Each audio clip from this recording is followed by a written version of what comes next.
le monde et bonsoir docteur. Bonsoir Taïne et joyeux Noël à tout le monde. Oui, justement, avant de commencer, nous tenons à vous souhaiter un très joyeux Noël. Et ce soir, nous allons traiter une thématique relative aux fêtes. Ce n'est autre que les sucreries, parce que pendant les fêtes, les enfants s'en empiffrent tellement, bonbons, chocolat, fruits confits, que des sucreries, n'est-ce pas? Exactement. Alors, docteur Sylvia, une question qui me taraude depuis très longtemps.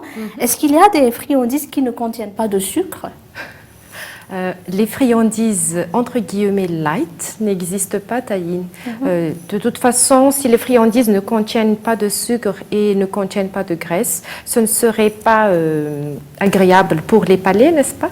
Oui, tout à fait. Donc, bon, je posais juste cette question comme ça, mais je savais quand même la réponse.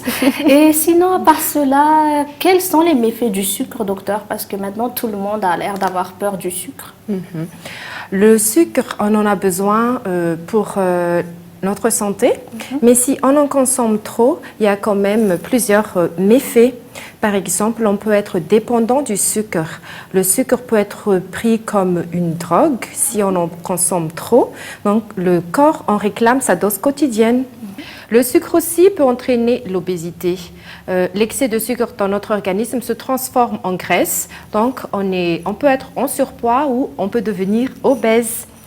L'excès de sucre aussi peut entraîner des troubles digestifs, comme les aigreurs d'estomac par exemple, des affections du côlon, des mycoses intestinales qui entraîneraient une fatigue chronique.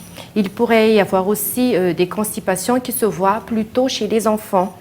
Et l'excès de sucre pourrait entraîner aussi une baisse de l'immunité.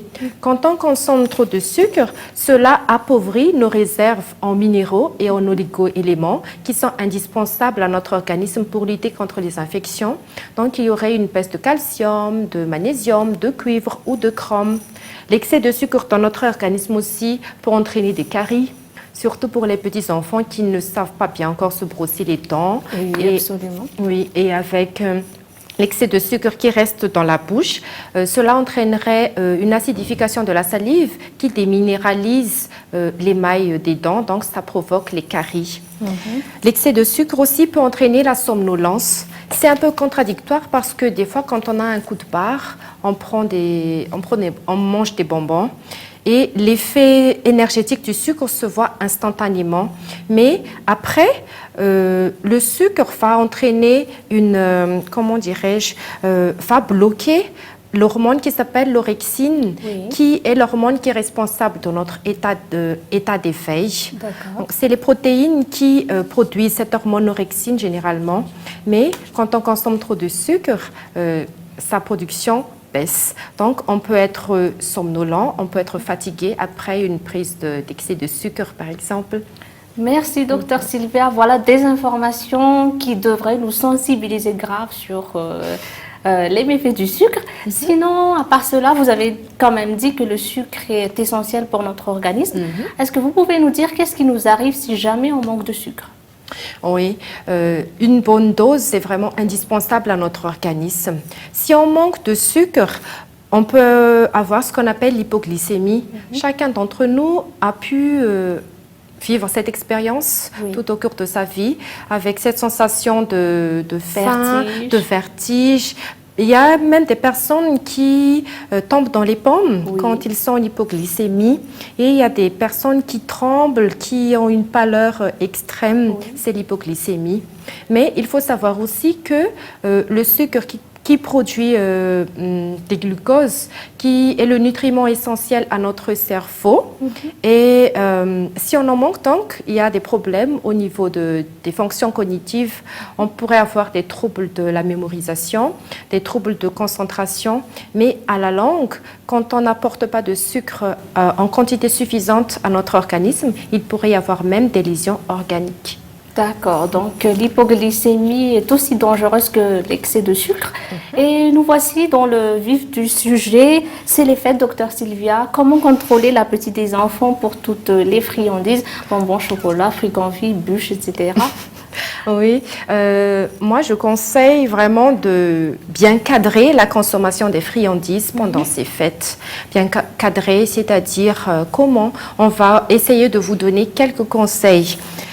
Tout d'abord, en tant que parent, il est normal, il est même primordial de poser des limites à nos enfants. Les enfants ont besoin de limites et c'est normal parce qu'ils poussent et ils testent jusqu'où est-ce qu'ils peuvent aller avec nos limites. Pour eux, c'est une façon de se rassurer, une façon de se sentir bien, d'avoir un réel encadrement. Donc, c'est aussi pareil pour les friandises. Vous pouvez discuter avec eux du nombre de bonbons qu'ils peuvent prendre dans la journée ou durant la semaine et aussi du moment où ils peuvent prendre les bonbons. Il ne faut pas donner des bonbons avant les repas parce que cela diminuerait l'appétit de l'enfant à cause de l'excès de glucides apportés par les bonbons. Il ne faut pas non plus laisser un corbeil de friandises dans le salon, par exemple. C'est très tentant pour les enfants. C'est difficile pour eux de résister, même pour nous les adultes. C'est assez difficile. Donc pour les enfants, s'ils voient un panier de bonbons, c'est vraiment difficile pour eux. Donc ne pas faire ça, parce que je vois dans beaucoup de ménages actuellement, il y a vraiment un panier pour les friandises dans chaque maison. Et il faut toujours discuter avec l'enfant, je ne cesse de le répéter, il faut que l'enfant soit responsable, il faut qu'il soit conscient des dangers de manger trop de sucre et il faut le responsabiliser. C'est lui qui doit décider combien de bonbons il doit prendre dans la journée et à quel moment.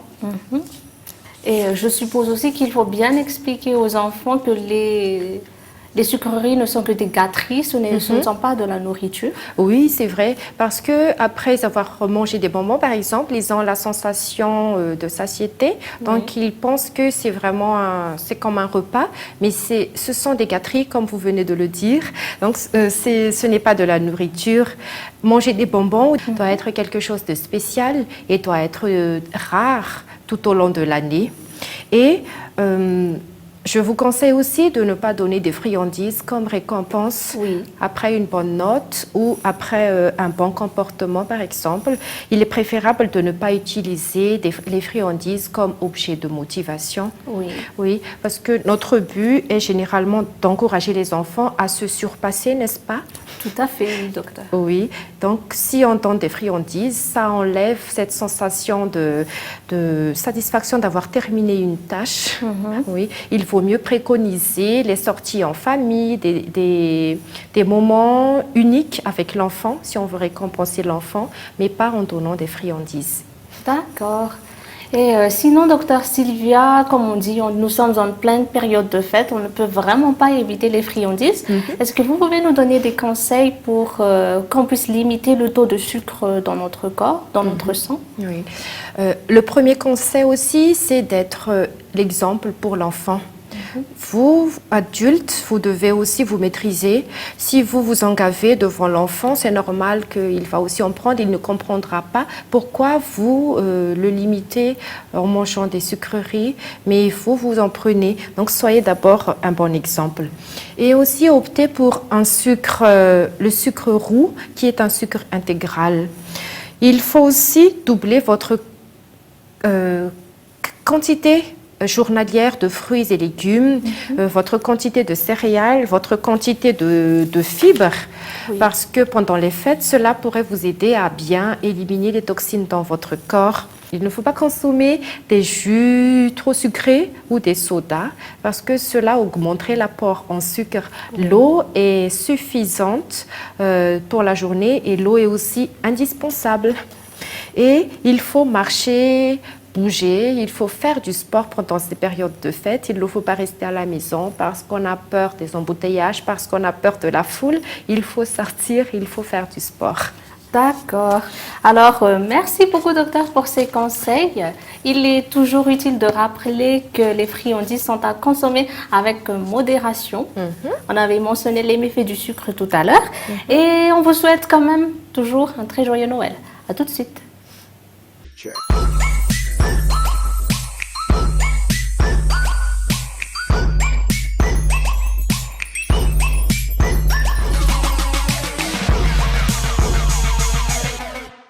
Mon quotidien n'est pas toujours idéal, mais ma peau peut l'être.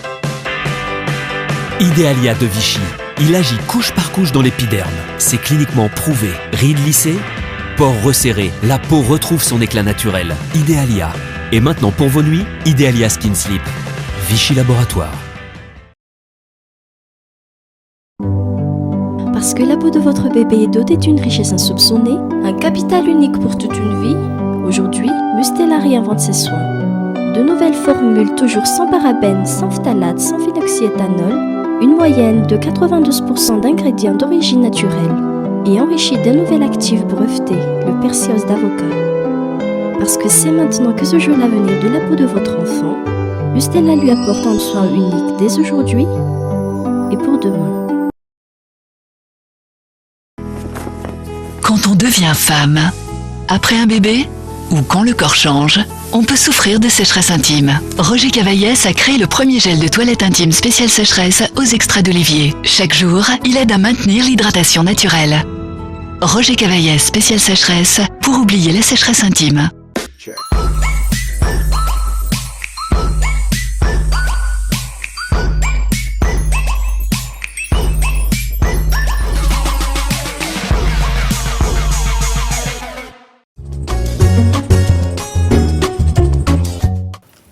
Cette petite boîte m'est vraiment familière, docteur, mais vraiment. Oui, cela fait partie de la gamme Special Kids du laboratoire Eric Favre. Mais aujourd'hui, je nous ai ramené des multivitamines. Donc, c'est un complément alimentaire à base de vitamines. Oui, c'est un complément alimentaire à base de 11 vitamines et de 3 minéraux avec de la gelée royale dedans. Et quel goût? Goût orange, c'est vraiment très agréable et c'est très facile de donner cela aux enfants. Oui, et la posologie est toujours la même. Est-ce que c'est adapté aux jeunes enfants? C'est adapté aux enfants à partir de 6 mois. Et de 6 mois à 5 ans, c'est une cuillerée à café le matin. Et au-delà, c'est une cuillerée à soupe le matin. Merci beaucoup, docteur, de nous avoir apporté Special Kids multivitamines. Je suppose qu'on le trouve en pharmacie? Uniquement en pharmacie. D'accord, merci.